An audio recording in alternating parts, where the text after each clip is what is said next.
इस समय समाज में बीमारियां इतनी ज़्यादा बढ़ गई हैं कि आप सोच नहीं सकते।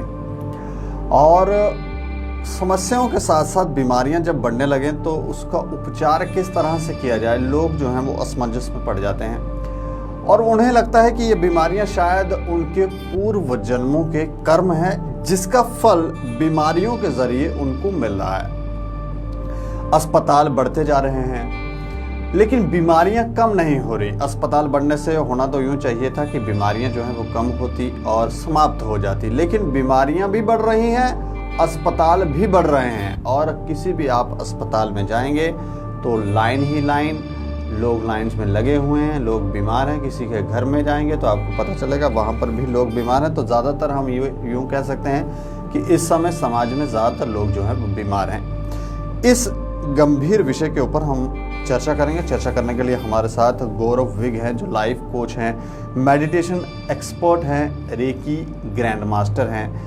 गौरव जी, आपका बहुत बहुत स्वागत।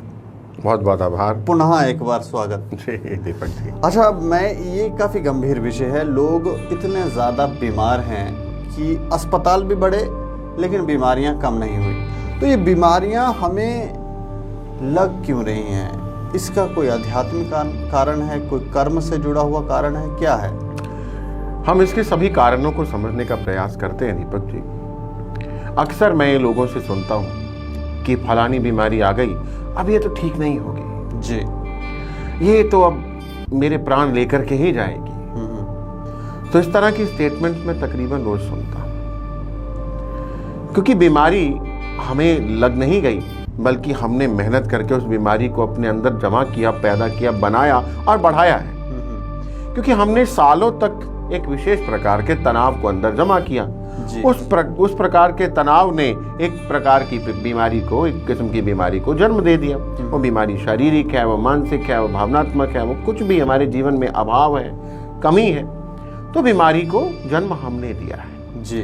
अब इसके लिए लोग कहते हैं कि भाई हम तो ठीक होना चाहते हैं, हम इसीलिए तो डॉक्टर के पास जाते हैं, इसीलिए तो अस्पताल में भर्ती होते हैं, इसीलिए तो ऑपरेशन करवाते हैं। पर मैं यहाँ पर भी यही कहूँगा कि अस्पताल में जाने से, ऑपरेशन करवाने से अब कैसे ठीक हो सकते हैं? वो केवल और केवल सतह पर जो दिख रहा था उसको निकाल दिया और फिर से वो वापस किसी और बीमारी के रूप में आ जाएगा। एक बीमारी ठीक होती है, दूसरी थोड़ी देर के बाद आ जाती है जी। या वही रीअकरेंस हो जाता है उसी डिजीज का। एक ठीक किया, किसी और अंग में बन गई। तो बीमारी खत्म होने का नाम नहीं ले रही है। उसका कारण है कि हमने अपना फोकस अस्पताल में जाकर के भी कहाँ रखा? बीमारी के ऊपर जी। मान लीजिए एक व्यक्ति कहता है कि हे भगवान, मुझे काला हाथी नहीं दिखाई देना चाहिए, बस ये मेरी प्रार्थना है। हे प्रभु, मुझे काला हाथी मत दिखाई दे, हाल काला हाथी नहीं दिखाई देना चाहिए। वो बार बार बोलेगा। आप खुद सोचिए कि उसके सामने अब कौन खड़ा है? वही काला हाथी जी, क्योंकि उसका फोकस ही उस काले हाथी पर है। प्रार्थना तो कर रहे हैं कि बीमारी नहीं होनी चाहिए, पर बार बार उसी बीमारी की बात कर रहे हैं। वही बीमारी हमारे जहन में, हमारे मन में, दिमाग में है, तो इसलिए हमारे सामने वही बीमारी बड़ी होकर के खड़ी होती है। देखिए, अंधेरा कुछ भी नहीं होता है, सिर्फ एक जलती हुई मोमबत्ती की कमी है। डिजीज, यदि हम इस शब्द को दो भागों में बांटे, डिस ईज, यानी जो कंफर्ट पहले था, जो ईज पहले थी शरीर में, अब वो नहीं रही जी। उस कंफर्ट की कमी, अंधेरे की कमी, यानी एक जलती हुई मोमबत्ती ले जाइए, एक दीपक ले जाइए, एक स्विच ऑन कर दीजिए। तो अगर कोई कंफर्ट नहीं रहा, उसकी कमी है, हेल्थ की कमी है, स्वास्थ्य की कमी है, तो कहीं बस इतना सा काम करना है। छोटा सा बदलाव हमें स्वस्थ बना सकता है जी। बीमारी को बनाया और बढ़ाया हमने ही है। एक किताब है जो मैंने पढ़ी, जो बहुत से लोग पढ़ते, बहुत कमाल की किताब है और मैं बोलता हूँ, रेकमेंड भी करता हूँ जी। Anatomy of Illness. ये नॉर्मन कजन ने नामक एक व्यक्ति ने किताब लिखी। जब डॉक्टर्स ने, वो तकरीबन 48-49 साल का रहा, जब डॉक्टर्स ने उसको बोल दिया कि अब तुम्हारी उम्र ज़्यादा नहीं रही, अब तुम्हें इतनी दर्द होगी क्योंकि तुम्हें एक ऐसी बीमारी हो चुकी कि जो इम्यूनिटी हमारे शरीर में, हमारे शरीर के अंदर बीमारियों से लड़ती है, वही इम्यूनिटी अब तुम्हारे शरीर को खा रही है। तो बीमारियों से लड़ने की बजाय वो तुम्हें पीड़ा दे रही है, तो ये बीमारी से अब तुम निकल नहीं पाओगे। You will be bed ridden, और तुम बहुत ज़्यादा देर जी नहीं पाओगे। और जब उसको बीमारी की शुरुआत हुई तो पहले ही दिन उसको 36 पेन किलर दी गई। 36? जी हाँ, जी हाँ। पर उस व्यक्ति ने सोचा कि नहीं, मैं बेड रिडन भी नहीं होऊंगा और मैं ये पेन किलर भी नहीं खाऊंगा। और उस व्यक्ति ने उस अवस्था में अपने अंदर कौन सा बीज बोया?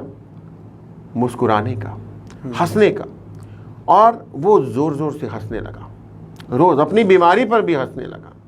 जब उसने दिल से मुस्कुराना और पेट दुखाने वाला हंसना शुरू किया, लाफ्टर, तो उसके शरीर में जो 60 ट्रिलियन सेल्स थे, जो मसल्स थे, उन सबको हमारे अंदर जो केमिकल्स हैं, क्योंकि केमिकल हमारे शरीर के अंदर ही हैं, जो ग्लैंड्स हैं वो रसायन पैदा करते हैं जिन्हें न्यूरोट्रांसमीटर्स भी कहते हैं। इसको इस तरह से समझते हैं, मान लो एक तालाब के अंदर बहुत सारे हीरे मोती पड़े हैं जी, पर उसके ऊपर काई की परत जम गई। अब ऊपर से देखने पर तो हमें काई दिख रही, पर जब वो काई की परत हट जाएगी तो हम उन खजाने, उन हीरे मोतियों को, उन जेम्स को हासिल कर सकते हैं, उनका आनंद ले सकते हैं। तो हमारे अंदर ही एक ग्लैंड्स हैं जो खुशी के रसायन बनाते हैं, जो केमिकल्स बनाते हैं जिन्हें न्यूरोट्रांसमीटर्स कहते हैं, जो हमारी बॉडी के मसल्स को, हमारे सेल्स को जाकर के संदेश देते हैं कि नहीं, ये व्यक्ति तो बड़ा खुश है, ये हंस रहा है, he is okay, he is healthy.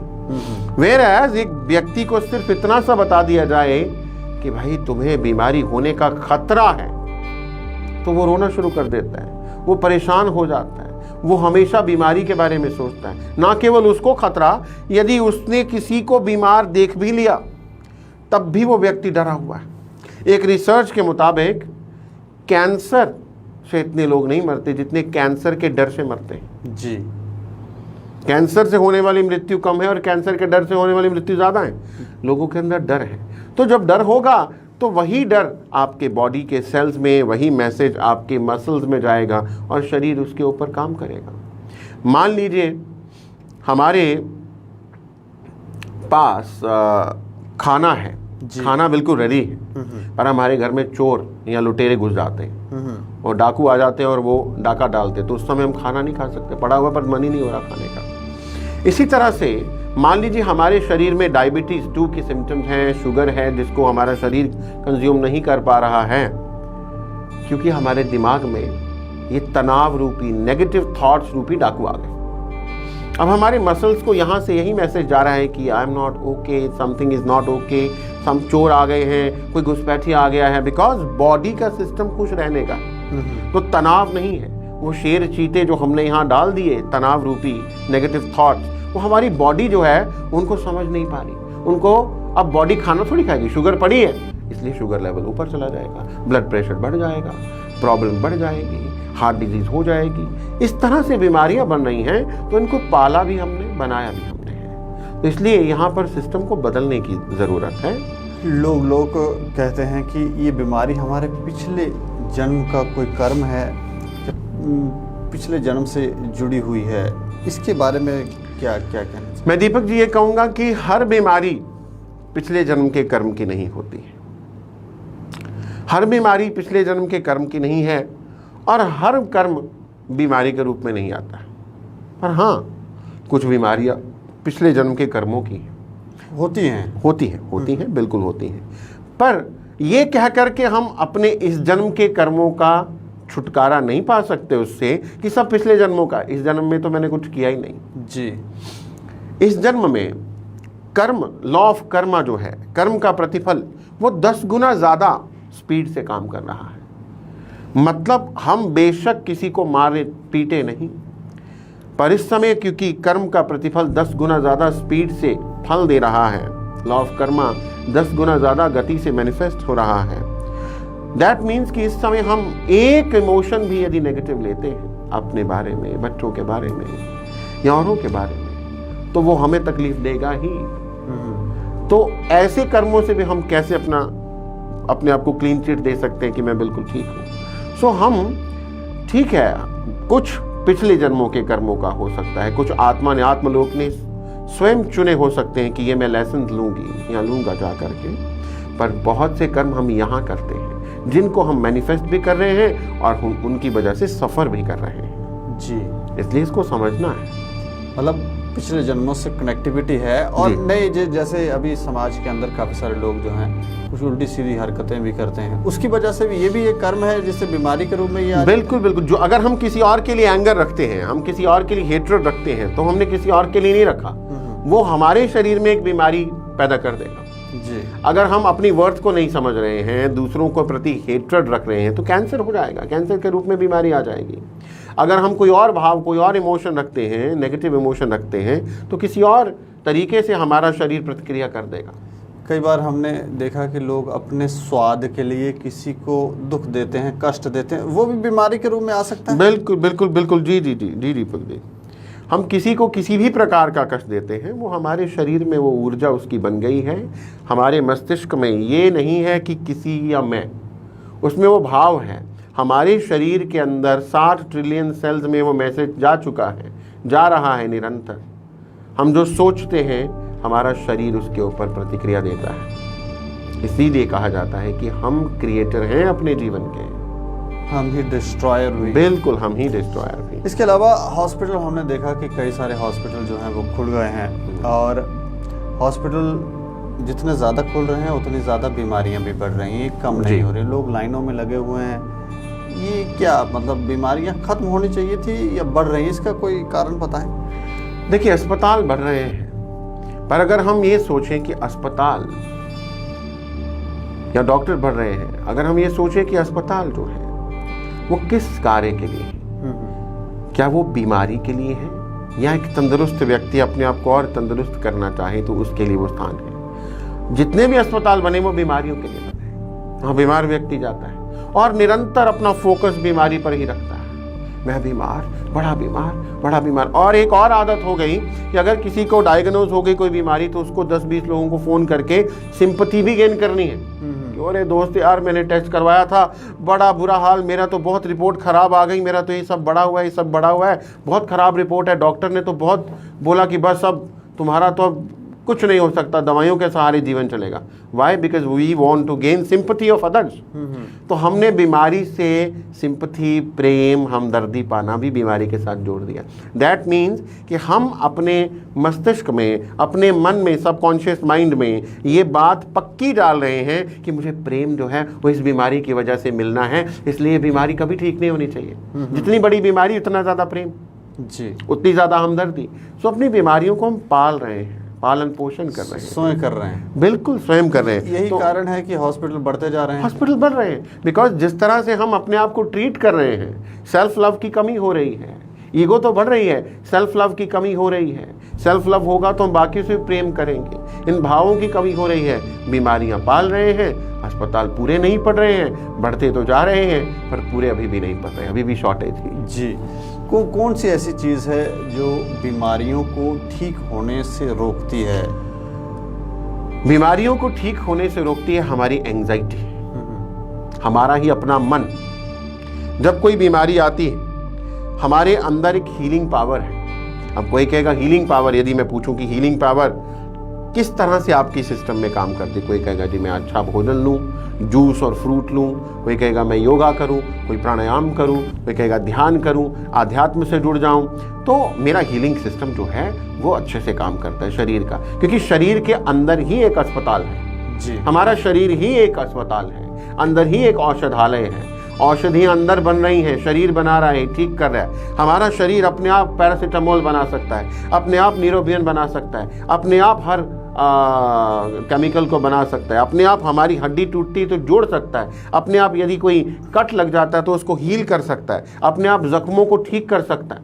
हमारा शरीर कर रहा है, पर हमने इस फैक्ट्री को कर दिया बंद और बाहर वाली फैक्ट्रीज को, बाहर वाली, मैं फैक्ट्रीज बोल रहा हूँ उनको, बाहर वाले अस्पतालों को, बाहर वाले दवाइयों की दुकानों के ऊपर हम हो गए निर्भर बहुत ज़्यादा। क्योंकि ये अगर हम बात कर रहे हैं डॉक्टर्स की, तो मेडिकल साइंस की, तो ये केवल शरीर, हम सप्त शरीरधारी हैं, 7 शरीरधारी है ये मानव।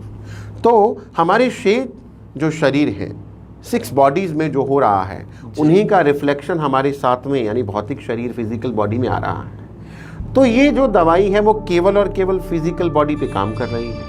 खैर, जब से क्वांटम फिजिक्स ने कहा कि वी ऑल आर एनर्जी और ज़्यादातर बीमारियां साइकोसोमैटिक यानी मन से होने वाली हैं, तो कुछ हद तक उन्होंने कोशिश करी कि दवाइयां जो है कुछ मन पर भी प्रभाव डालें, परंतु ये हम सप्त शरीरधारी हैं, शेष शरीरों का प्रभाव साथ में पड़ रहा है। साथ में पर जो निकल रहा है बीमारी के रूप में वो हमें संकेत दे रहा है कि भैया तुम कुछ गलत कर रहे हो, सुधर जाओ, कुछ बदलो अपने अंदर। तूने 6 शरीरों की केयर नहीं करी, वहां गड़बड़ है, वहां तूने गलत बीज बो दिया।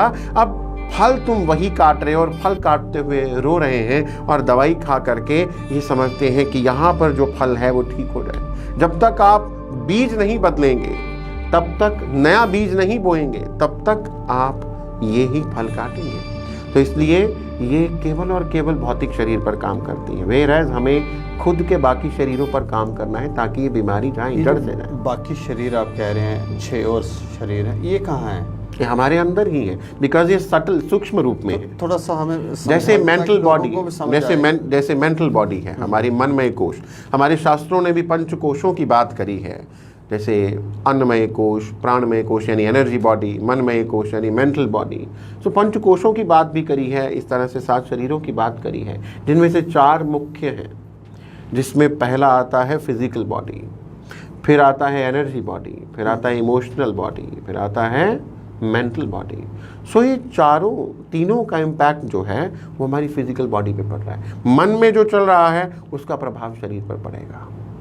भावना जैसी बन गई वैसा प्रभाव, एक भी इमोशन बन गया उसका प्रभाव हमारे फिजिकल बॉडी पर पड़ेगा। एनर्जी बन जाएगी, एनर्जी बॉडी में वही एनर्जी बनेगी। बीमारी की एनर्जी यदि पिछले जन्म की भी आ रही है तो वो भी 6 महीने पहले आ जाएगी और बाद में बीमारी दिखेगी, एनर्जी पहले आएगी। इसलिए सब वहां जमा है सूक्ष्म रूप पर, सटल रूप में। यहाँ तो केवल दिख रहा है, ये तो केवल 1% से भी कम है, बाकी 99% पर हम काम नहीं कर रहे। अगर हमने 99% पर काम किया तो हम अपने आप को बिल्कुल ठीक कर सकते हैं। मैं वहां बता देता हूं उस व्यक्ति ने क्या किया। फिर जो नॉर्मन कजन थे, तो नॉर्मन कजन ने क्या किया, उन्होंने हंसना शुरू कर दिया।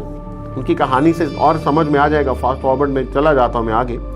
तो उन्होंने क्या किया, उन्होंने हंसना शुरू कर दिया। और उस व्यक्ति को जहां डॉक्टर ने बोला था कि भैया अब तुम बेड रिडन हो जाओगे, तुम्हें 36 पेन किलर से भी तुम्हें पेन कम नहीं होगी, उसने एक पेन किलर नहीं खाई और 80 साल से ज्यादा की उम्र तक वो जिया।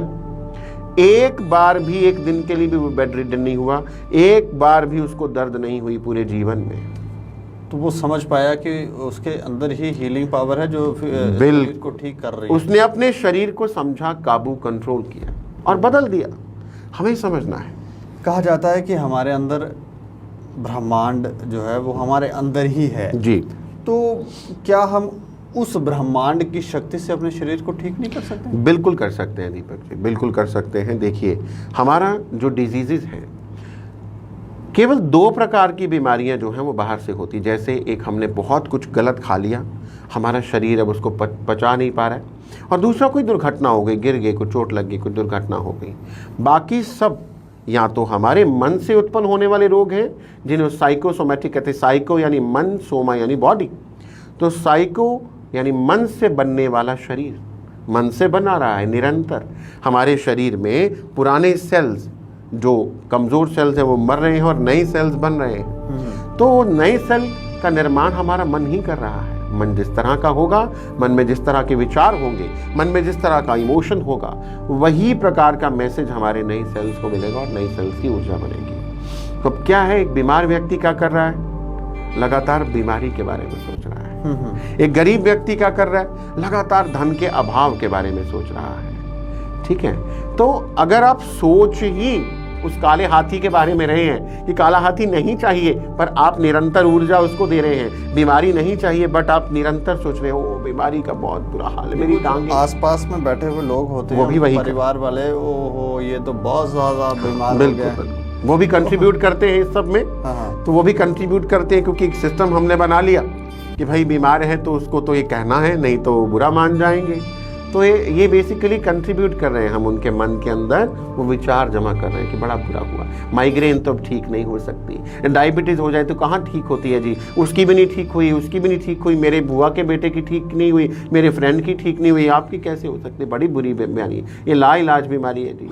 तो इस तरह की चीज़ें हम किसी के अंदर डाल देते हैं। जब अंदर डालते हैं तो शरीर कहता है, शरीर को नहीं समझ में आता कि आपकी क्या इमेजिनेशन है और क्या रियल है, तो शरीर उसके ऊपर प्रतिक्रिया देता है। इसलिए हम शरीर को दोष नहीं दे सकते। वो 99% ऊर्जा हमने बनाई, शरीर ने तो केवल ये हम यूँ कह सकते हैं कि एजुकेशन की कमी होने के कारण जी इसलिए ये सब हो रहा है, अज्ञानता। हाँ, वही अज्ञानता ही है दीपक जी। तो या तो साइकोसोमेटिक डिजीजेज हैं या ऑटो इम्यून डिजीजेज हैं, यही दो प्रकार के, मतलब अंदर से होने वाले, मन से उत्पन्न होने वाले रोग। अभी हमारा जो विचार है ये बहुत महत्वपूर्ण है। देखिए 3 चीज़ें हमारे बीमारियों के ऊपर, हमारे डिजीजेस के ऊपर गहरा इम्पैक्ट डालती हैं। पहला है ट्रॉमा, कोई ट्रेजेडी हो गई किसी के साथ। अब ट्रेजेडी आपके कंट्रोल में नहीं है, बट आप उस ट्रेजेडी के ऊपर रिएक्ट कैसे करते हो आपके कंट्रोल में है। How do you react? तो ट्रेजेडी हो गई, उसका इम्पैक्ट रहेगा। दूसरा आ गया टॉक्सिन्स हमारे शरीर के ऊपर हम टॉक्सिन्स हैं। अब हम स्प्रे वाली चीज़ें खा रहे हैं, सब्जियां, दालें, फ्रूट, उनके ऊपर इतने इतने पेस्टिसाइड्स हैं, मिलावट है, केमिकली प्रोसेस्ड चीज़ें हम खा रहे हैं। तो कोशिश करें जितना उनको कम इस्तेमाल कर सके, जितना फास्ट फूड से, केमिकली प्रोसेस्ड फूड से दूर रह सके, जितना ज़्यादा आप उनको साफ करके खा सके वो कोशिश करें। पर सबसे बड़ा इम्पैक्ट ये तीसरे टी का है, और वो है थॉट्स, यानी विचार। विचार बनाए जिंदगी। अगर हमारे विचार लो फ्रीक्वेंसी के हैं तो बीमारी आएगी ही, बिकॉज शरीर उसके ऊपर प्रतिक्रिया देगा ही। अब थॉट जो है वो एक सिग्नल, एक करंट लेकर के जाते हैं। विचार एक करंट लेकर के जाते हैं, कहाँ? हमारे शरीर के 60 ट्रिलियन सेल्स के अंदर। वो जैसे नॉर्मल कज़न ने किया, वो हंस करके वो सिग्नल दूसरा भेजा और बीमारी ठीक हो गई। और यदि हम बीमारी का, चिंता का, ग्रीफ का, पीड़ा का, ईर्ष्या का, द्वेष का, एंगर का, हेट्रेड का, इस तरह के, या बीमारी के डर का, इनसिक्योरिटी का यदि हम सिग्नल भेजेंगे शरीर के सभी 60 ट्रिलियन सेल्स को, तो बीमारी कम नहीं होगी, बढ़ती जाएगी। तो इसलिए हमें इसके ऊपर काम करना है। वो हमारी 60 ट्रिलियन सेल्स में, वाइट ब्लड सेल्स में चले जाते हैं सिग्नल, इसलिए हमारा शरीर और बीमार होता है।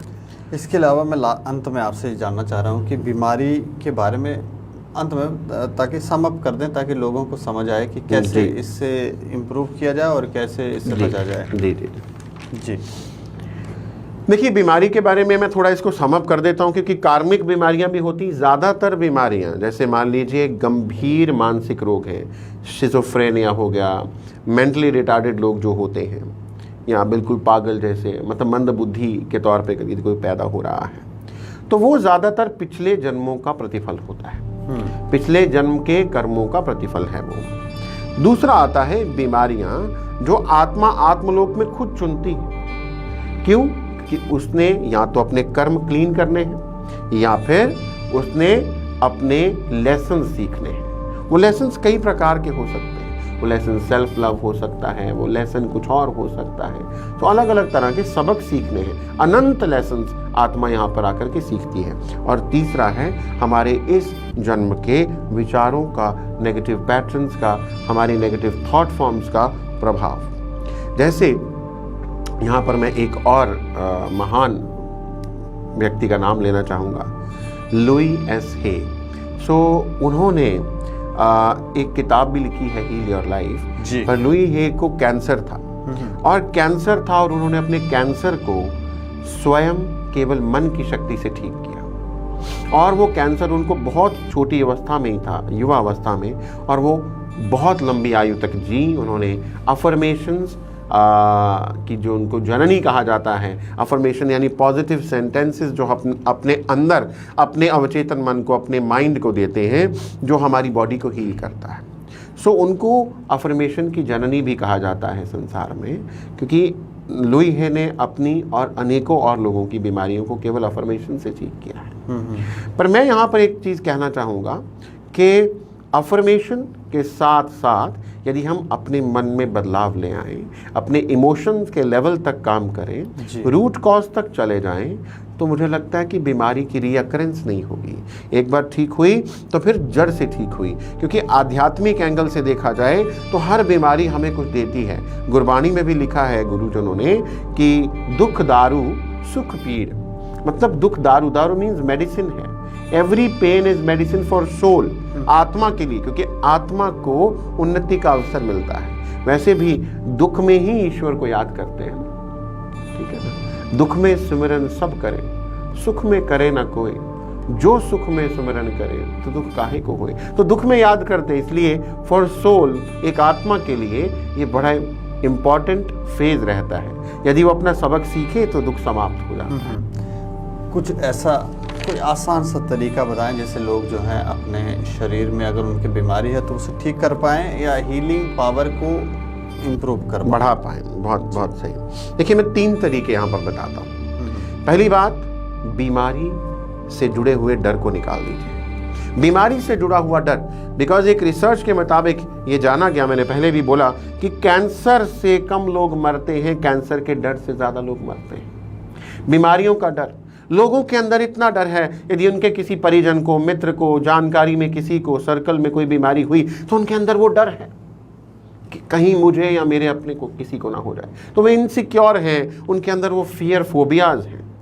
तो बीमारी से जुड़े डर को ठीक करना बहुत बहुत इंपॉर्टेंट है। और इस डर का एंटीडोट क्या है? होप, आशा। मैं आपको एक यहाँ पर कुछ बताता हूँ। एक बार एक रिसर्च पर्पस से जेल में 2 कैदियों को उम्र कैद के बाद फांसी की सज़ा हो गई थी। सॉरी उनको फांसी की सज़ा अनाउंस कर दी गई। अब वो एक रिसर्च पर्पस से उन्होंने कहा कि फांसी तो चलो देनी है, तो ऐसा करते हैं, इनको फंदे से लटकाने के बजाय इनको ये बोल देते हैं कि इनको सांप के कटवाने से मारा जाएगा, इनको बता दो। वेरे सांप से नहीं कटवाएंगे, तो उन दोनों को बता दिया गया कि आपको फंदे से नहीं लटकाया जाएगा, आपको फांसी नहीं दी जाएगी, आपको कोबरा सांप से, जो बहुत जहरीला है, उसके डंक से आपको मारा जाएगा। अब उन दोनों को यही पता है। वेयर एज ये रिसर्चर्स जो थे, इन्होंने रिसर्च करनी थी, तो उन्होंने वो सेफ्टी पिन जो होती है 2 नोक वाली, वो ली, और वो जब उनके आंखों पट्टियां बांध दी गई और उनको बस वो सेफ्टी पिन दोनों को चुभाई गई। वो चुभाई गई, थोड़ी देर बाद वो दोनों मर गए। जब उनकी रिसर्च, उनकी बॉडी को पोस्टमार्टम किया गया, चेक किया गया, तो पाया गया कि उनकी बॉडी के अंदर वही कोबरा का जहर पाया गया। डर से ही, बिल्कुल, आपकी बॉडी ने वही कोबरा के जहर आपकी बॉडी के अंदर बना दिया। तो इसको देखिए, ये आपके शरीर के अगेंस्ट इस शक्ति ने काम किया, शरीर और मन की शक्ति ने।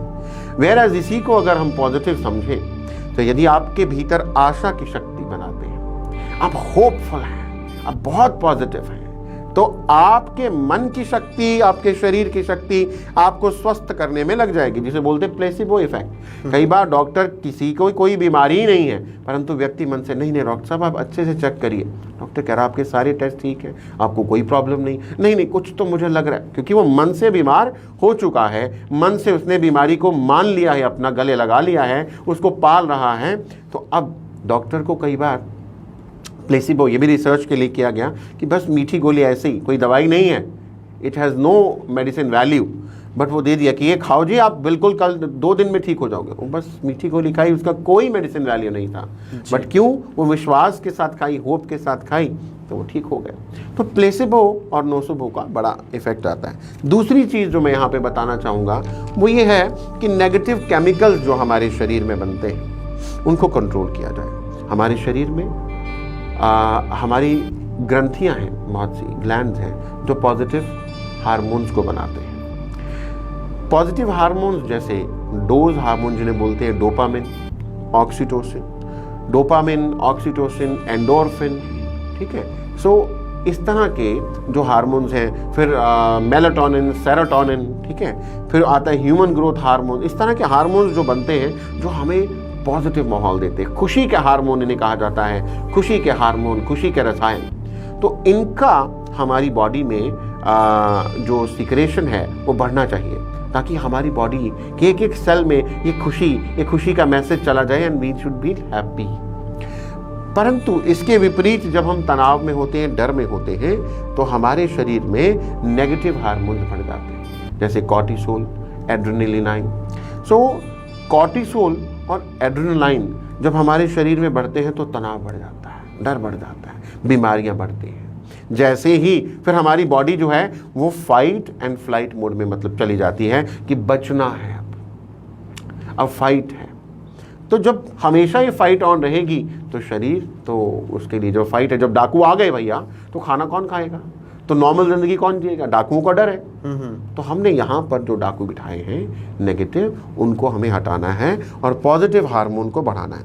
तीसरा जो है वो है कोई भी एक्सरसाइज या मेडिटेशन जो आप जिससे आपको आनंद मिले, बिकॉज मेडिटेशन के दौरान आपके शरीर के सभी सिस्टम बहुत अच्छे से काम करने लगते हैं, बिकॉज ये सटल एनर्जीज हैं।